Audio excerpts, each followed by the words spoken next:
इस कहानी की शुरुआत होती है साल 1815 में फ्रांस को दिखाती हुई। ये वो वक्त था जब बेचारे कमजोर और गरीब लोगों पर जुल्म किया जाता था। इस टाइम में हम एक जेल को भी देखते हैं जहाँ बहुत सारे कैदी थे। इन्हीं में एक कैदी जीन भी था जिसे 19 साल की सजा सुना दी गई थी। उसका जुर्म सिर्फ इतना सा था कि अपने भूखे नेफ्यू का पेट भरने के लिए उसने ब्रेड चुरा ली। सिर्फ इतनी सी गलती के पीछे उसे इतनी बड़ी सजा सुना दी गई थी। यहाँ का जेलर जीन से बहुत नफरत करता था, इसीलिए वो हमेशा उससे कड़ी मेहनत वाले काम करवाया करता था, जो जाहिर है बहुत मुश्किल हुआ करते। ऐसा वो इसलिए करता था ताकि जीन के लिए उसकी जो नफरत है उसे शांत कर सके। मगर फिर जेलर उसे एक पेपर देता है, यानी जीन को पैरोल पर छोड़ दिया गया था। अब जेलर उसे कहता है कि पैरोल पर छोड़ने का मतलब ये नहीं होता कि हमने तुम्हें पक्का ही रिहा कर दिया है, बल्कि तुम्हें आकर मुझसे मिलते रहना होगा और लोगों के सामने तुम्हें अपना बर्ताव भी बिल्कुल ठीक रखना होगा। अब क्योंकि उसे पैरोल मिल चुका था इसलिए वो काफी खुश होता है और अब वो जगह जगह नौकरी की तलाश में भटकता रहता है। लेकिन जब उसके डॉक्यूमेंट्स देखे जाते हैं जो जाहिर है पैरोल के थे, तो कोई भी उसे काम नहीं देता। हर किसी को लगता है कि वो एक मुजरिम है, इसलिए रात उसे सड़कों पर गुजारनी पड़ती है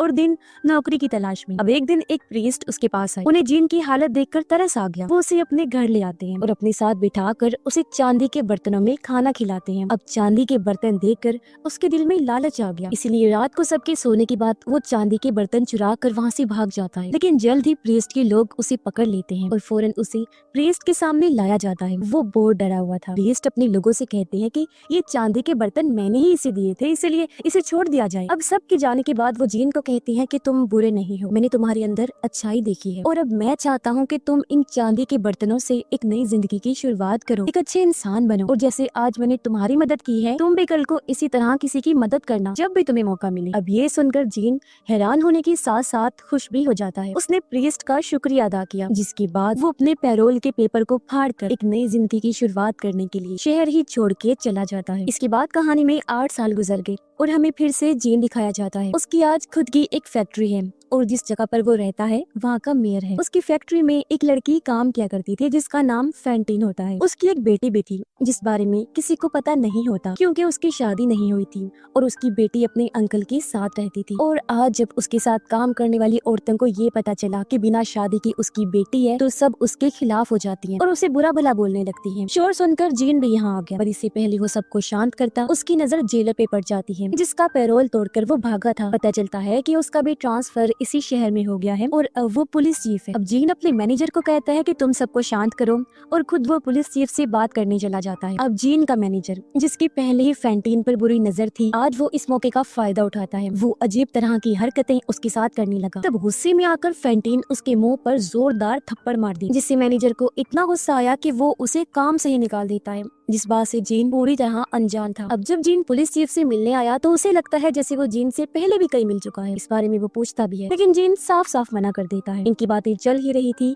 कि तभी इन्हें बाहर से शोर की आवाजें सुनाई देती हैं। दोनों भागकर बाहर जाते हैं तो पता चला कि जीन का एक वर्कर गाड़ी के नीचे आ गया था, जिसे देख जीन खुद गाड़ी को उठाने लगता है। अब उसकी गाड़ी उठाने की स्टाइल को देखकर पुलिस चीफ उसे पहचान जाता है कि ये वही आदमी है जो 8 साल पहले पैरोल को तोड़कर भाग गया था जब मैं जेलर था।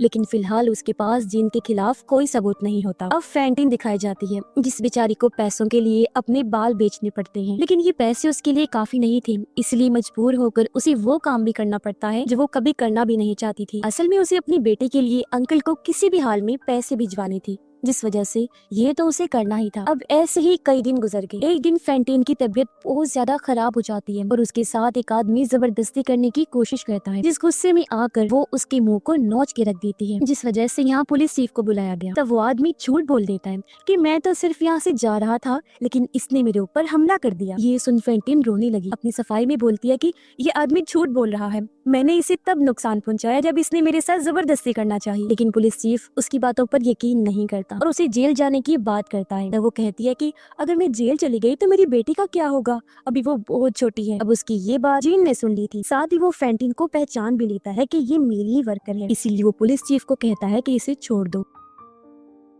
और अब जीन उससे पूछता है कि बताओ तुम्हारी इस हालत का जिम्मेदार कौन है। तो फैंटीन गुस्से में कहती है कि ये सब तुम्हारी वजह से हुआ है। मैं तुम्हारी फैक्ट्री में काम किया करती थी ना, मगर तुम्हारे होते हुए भी तुम्हारे मैनेजर ने मेरे ऊपर झूठा इल्जाम लगाकर मुझे काम से निकाल दिया, जिस वजह से ना चाहते हुए भी मुझे वो सब करना पड़ा जो आज मेरी ये हालत है। ये सुनकर जीन पूरी तरह चौंक जाता है। उसे बुरा भी लग रहा था कि मेरी वजह से आज एक लड़की इस हालत में है। वो बहुत जख्मी होती है, इसलिए जीन खुद उसे उठाकर हॉस्पिटल लेकर जाता है। अब पुलिस चीफ जीन के पास आया। वो कहता है कि मुझे माफ कर देना, क्योंकि मैंने आपको पैरोल से भागा हुआ मुजरिम समझा, क्योंकि वो मुजरिम तो पकड़ा गया है। ये सुनकर जीन पूरी तरह हैरान रह गया। वो सोचता है कि मेरी जगह आखिर किस बेगुनाह को पकड़ लिया गया है और किस बेचारे को सजा मिल रही है। ये चीज वो बर्दाश्त नहीं कर सकता था, इसलिए वो खुद कोर्ट जाता है और वहाँ कहता है कि मैं ही वो इंसान हूँ जो 8 साल पहले पैरोल तोड़कर भागा था। मैंने वो पेपर फाड़ दिया था, तो मेरी जगह वो सजा किसी और को मिल रही है जो मैं नहीं चाहता, क्योंकि मुजरिम मैं हूँ ना कि वो। पर कोई भी उसकी बातों का यकीन नहीं करता। सबको लगता है जैसे उसका दिमागी तवाज़ुन खराब हो गया है। जिसके बाद जीन हॉस्पिटल जाता है, जहाँ फैंटीन को एडमिट किया गया था, मगर उसकी हालत बहुत खराब थी। वो अपनी आखिरी सांसें गिन रही होती है, लेकिन इस टाइम भी उसे अपनी बेटी की ही फिक्र। जीन उसे कहता है कि तुम अपनी बेटी के लिए परेशान मत होना, मैं हमेशा उसका ख्याल रखूंगा। जिसके साथ ही फैंटीन की मौत हो गई, जिससे जीन को बहुत दुख होता है। अभी यहाँ पुलिस चीफ भी आ गया, जो उसे कहता है कि हाँ, तुम सही कह रहे थे कि तुम ही वो कैदी हो। मैं तुम्हें पहचान चुका हूँ, इसीलिए तुम्हें गिरफ्तार करना चाहता हूँ। जीन ने कहा कि अभी ऐसा मत करो प्लीज, मुझे फैंटीन की बेटी का ख्याल रखना है। एक बार मैं अपना काम कर लूँ, फिर खुद मैं आकर अपने आप को तुम्हारे हवाले कर दूंगा। लेकिन वो जीन की बात सुनने को तैयार नहीं था, इसलिए दोनों के बीच लड़ाई हो जाती। पर मौका पाकर जीन वहाँ से भाग निकलता है। अब हमें फैंटीन की बेटी दिखाई गई, जिसका नाम कॉजिट होता है। पता चला कि उसका अंकल अच्छा इंसान नहीं है, वो सारे काम कॉजिट से करवाता और हमेशा फैंटीन के पैसों का इंतजार किया करता है। तभी यहाँ जीन आ गया, जो भारी रकम देकर कॉजिट को अपने साथ ले जाता है। अब कहानी में 9 साल गुजर गए, जिसके बाद हमें पेरिस का सीन दिखाया जाता है। यहाँ एक ग्रुप था जो सभी लोग बागी थे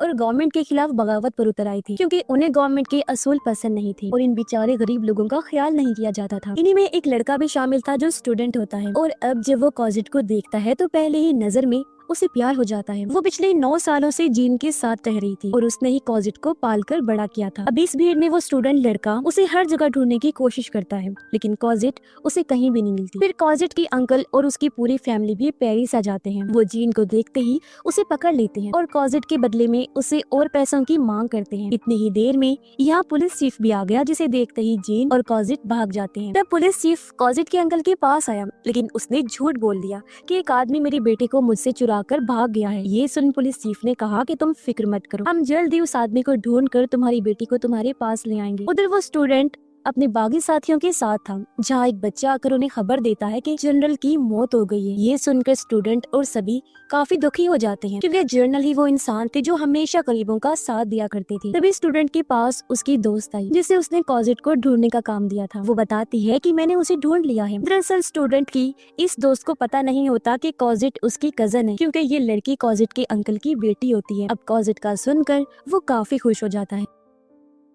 उधर कॉजिट अपने दिल की बात जीन को बता देती है। उसने कहा कि मैं भी उस लड़के से प्यार करती हूँ, लेकिन जीन ने उसे समझाया कि इस बारे में इतना मत सोचो बेटा, क्योंकि ये सब करने का हमारे पास टाइम नहीं है। मगर कॉजिट उसे भूल नहीं सकती थी। अब स्टूडेंट कॉजिट से मिलने आया और यहाँ वो अपने प्यार का इजहार कर देता है, जो सुनकर कॉजिट की कजन को बहुत बुरा लगा। वो ये सारी बातें सुन लेती है। दुख में वो रोने लगी, क्योंकि हमेशा से वो इस लड़के को पसंद करती थी, लेकिन आज तक उसने इस पर ध्यान नहीं दिया। कॉजिट भी उसे अपने दिल की बात बता देती है और यहाँ दोनों की दोस्ती हो गई। लेकिन तभी उसे जीन की आवाज सुनाई दी, इसलिए वो अपने घर चली जाती है। कॉजिट की अंकल की बेटी भी उदास होकर अपने घर की तरफ जाने लगी, पर तभी उसने देखा कि उसके डैड कुछ पुलिस ऑफिसर्स को लेकर कॉजिट के घर की तरफ जा रहे हैं, क्योंकि वो दोनों को पकड़वाना चाहते हैं। लेकिन कॉजिट की कजन ने अपने डैड को रोका, जिसके बाद वो शोर मचा देती है। आवाज सुनकर जीन को भनक लग जाती है कि कोई खतरा है, इसीलिए वो फैसला करता है कि मैं अपनी बेटी कॉजिट को लेकर हमेशा के लिए इंग्लैंड चला जाऊंगा। जाने से पहले कॉजिट अपने उसी दोस्त के लिए खत लिखती है, जिससे वो अपने अंकल की बेटी को दे देती है, ताकि वो उसे लड़के तक पहुंचा सके और उसे भी पता चल जाए कि वो इंग्लैंड जा रही है। अब जब जनरल का फ्यूनरल होता है, जब उन्हें दफन करने के लिए ले जाया जा रहा था, तो यहाँ बहुत सारे बागी लोग भी खड़े होते हैं, जिन्होंने जनरल के गुजर जाने के बाद एक प्रोटेस्ट छेड़ दिया, यानी कि गवर्नमेंट के खिलाफ उन्होंने एहतजाज करना शुरू कर दिया, क्योंकि वो यहाँ की हुकूमत को गिराना चाहती थी। अब गवर्नमेंट इस प्रोटेस्ट को रोकने का काम उसे पुलिस चीफ को देती है, जो प्रोटेस्ट का पता लगाने और इनके बड़े बागी लीडर्स को पकड़ने का इरादा करता है, जिसके लिए वो बागियों का रूप धार कर इन्हीं लोगों में शामिल हो जाता है। लेकिन एक बच्चे ने उसे पहचान लिया, इसलिए सब बागी उसे पकड़ लेते हैं। लेकिन रात के टाइम पुलिस इन बागियों पर हमला कर देती है और बदकिस्मती से एक गोली कॉजिट के कजन को भी लग जाती है। लेकिन मरने से पहले वो लेटर को कॉजिट के दोस्त को दे देती है, क्योंकि वो एक अच्छी इंसान थी, अपने माँ बाप जैसे बिल्कुल भी नहीं थी। जिसके बाद उसकी मौत हो जाती। और अब कॉजेट का दोस्त वो लेटर पढ़ के उसके लिए भी एक लेटर लिखता है, जिसे उसने एक बच्चे को दे दिया और कहा कि इसे तुम कॉजेट को दे देना। लेकिन लेटर जीन को मिल जाता है और जब उसने वो पढ़ा तो उसे भी एहसास हो गया कि कॉजेट और वो लड़का एक दूसरे से बहुत प्यार करते हैं। साथ ही वो उस लड़के को बचाना चाहता है, क्योंकि उसे एहसास है कि शहर के जो हालात चल रहे हैं उसमें उसकी जिंदगी कभी भी जा सकती है। इसीलिए अगले ही दिन वो पुलिस के रूप में उस जगह पर जाता है जहाँ पुलिस ने बैरिकेड्स लगाए थे। तभी बागी लोग वहाँ पहुँच गए और जीन को पकड़ लेते हैं, लेकिन इससे पहले वो उसे कोई नुकसान पहुँचाती। वही बच्चा उसे पहचान लेता है और कहता है कि ये तो हमारा साथी है, इसलिए उसे छोड़ दिया गया। तभी जीन ने देखा कि इन लोगों ने पुलिस चीफ को बंदी बनाया हुआ है। उसके गले में फांसी का फंदा लगाकर उसे बांधा गया है, क्योंकि ये बागी लोग उसे मारना चाहते थे। अब जीन उनसे कहता है कि इसे मेरे हवाले कर दो, मैं खुद इसे मारूंगा। जिसके बाद वो पुलिस ऑफिसर को नीचे लेकर गया और उसे कहता है कि तुम यहाँ से भाग जाओ। वो जानबूझकर दीवार पे गोली चलाता है, जिसकी आवाज सुनकर सब बागियों को लगता है कि उसने पुलिस चीफ को मार दिया है। अगले दिन पुलिस इन लोगों पर हमला कर देती है, जिसमें सभी बागी मारे जाते हैं। एक गोली कॉजेट की दोस्त को भी लग गई, जिससे वो जख्मी हो जाता है। अब जीन किसी तरह बच गया था, जो उसकी जान बचाने के लिए एक पाइप के जरिए सेवरेज में चला जाता है और दोनों की हालत ही खराब होती है। अगले दिन यहाँ पुलिस चीफ आई, जो सभी बागियों की लाशों को देखते हैं। उन्हें उस छोटे बच्चे की लाश भी मिल जाती है, जिसे कल ही उन्होंने जिंदा देखा था, जिस वजह से पुलिस चीफ का दिल पूरी तरह टूट जाता है। बच्चे ने हमेशा अच्छे काम किए थे और अब पुलिस चीफ अपना बैज उतारकर इज्जत के तौर पर बच्चे की लाश पे रख देते हैं। उन्होंने नोटिस किया कि इनमें कॉजेट के दोस्त की लाश नहीं है और तभी उसकी नजर सामने सेवेज के पाइप पर गई, जहाँ से जीन कॉजेट के दोस्त को ले गया था। पुलिस चीफ को शक होने लगा कि जरूर वो इसी पाइप के जरिए भाग गया होगा। उधर सेवरेज में जीन और कॉजेट का दोस्त बेहोशी की हालत में होते हैं, जहां उनके पास कॉजेट का अंकल आ गया और क्योंकि वो बहुत लालची इंसान था, इसलिए कॉजेट के दोस्त के हाथ से उसकी अंगूठी को निकाल लेता है। पर तभी जीन की आंख खुल गई। वो उसे पकड़ लेता है और कहता है कि हमें यहाँ से निकलने का रास्ता बताओ। ये जगह दरअसल पूरी जाल की तरह थी। वो लोग फंस गए थे, उन्हें बाहर जाने का रास्ता नहीं मिल रहा था, इसलिए मजबूरन कॉजेट के अंकल को रास्ता बताना पड़ता है। और अब जब ये दोनों वहाँ से बाहर आए तो इनके सामने पुलिस चीफ खड़ा हुआ था। अब जीन उसे कहता है कि प्लीज हमें मत रोकना, जाने दो, क्योंकि इस लड़के की जान बचाना मेरे लिए बहुत जरूरी है। इसलिए पुलिस चीफ उन्हें नहीं रोक और दोनों यहाँ से निकल गए, क्योंकि कहीं ना कहीं पुलिस चीफ के दिल में एक शर्मिंदगी, अपने गुनाहों को वो धोना चाहता था, इसलिए खुद छत से कूद कर वो अपनी जान दे देता है। कुछ दिन के बाद कॉजेट के दोस्त को भी होश आ गई और जब उसे पता चला कि उसके सभी साथी मारे गए हैं तो वो बहुत ज्यादा दुखी हो जाता है। लेकिन इस बात से उसे तसल्ली हुई कि अब मेरे साथ कॉजेट है। जीन उसे अपनी जिंदगी की पूरी सच्चाई बता देता है। साथ ही उसने ये भी कहा कि मैं कभी भी इस बारे में कॉजेट को नहीं बताऊंगा, वरना वो टूट जाएगी। जिसके बाद जीन उन दोनों से हमेशा के लिए दूर चला जाता है, क्योंकि वो नहीं चाहता था कि उसके माजी की वजह से कॉजेट और उसके दोस्त की जिंदगी पर कोई असर पड़े, उन्हें किसी मुसीबत का सामना करना पड़े। इसके बाद कॉजेट और उसका दोस्त शादी करने का फैसला करते हैं, मगर उससे पहले एक बार फिर कॉजेट का अंकल और उसकी वाइफ यहाँ आ जाते हैं। उसका अंकल कॉजेट के दोस्त को ब्लैकमेल करने लगा कि अगर तुमने मुझे पैसे ना दिए तो मैं सबको बता दूंगा कि तुम एक बागी थी और तुमने भी गवर्नमेंट के खिलाफ प्रोटेस्ट किया था। वो ये भी बता देता है कि जिस दिन तुम्हारे सभी बागी साथी मारे गए थे उस दिन जीन ने ही तुम्हारी जान बचाई थी। दरअसल अब से पहले इसे नहीं पता था कि जीन ने ही उसकी जान बचाई है। ये उस टाइम बेहोश जो था और अब ये सुनने के बाद उसे एहसास हो जाता है कि मेरे ऊपर जीन का कितना बड़ा एहसान है और मैंने उसे ऐसे ही जाने दिया। इसीलिए वो कॉजेट के अंकल से जीन का पता पूछता है। अब हालांकि वो बताना नहीं चाहता था, लेकिन जब कॉजेट के दोस्त ने उस पर हमला किया तो मजबूरन वो जीन को बता देता है और अब वो कॉजेट को लेकर उस जगह पहुंच जाता है जहाँ पर जीन था। जीन की तबीयत बहुत ज्यादा खराब होती है,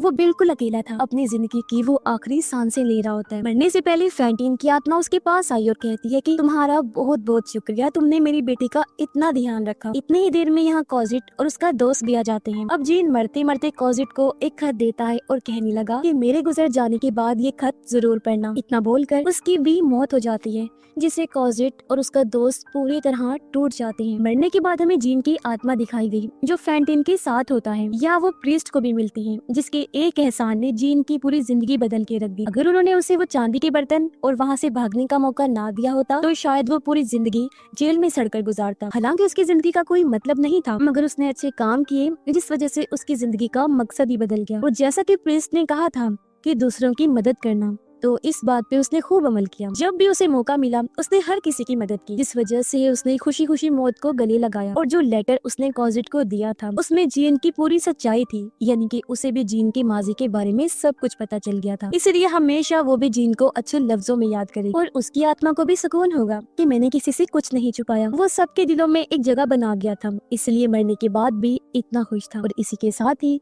इस फिल्म की कहानी यहीं पर खत्म हो जाती है।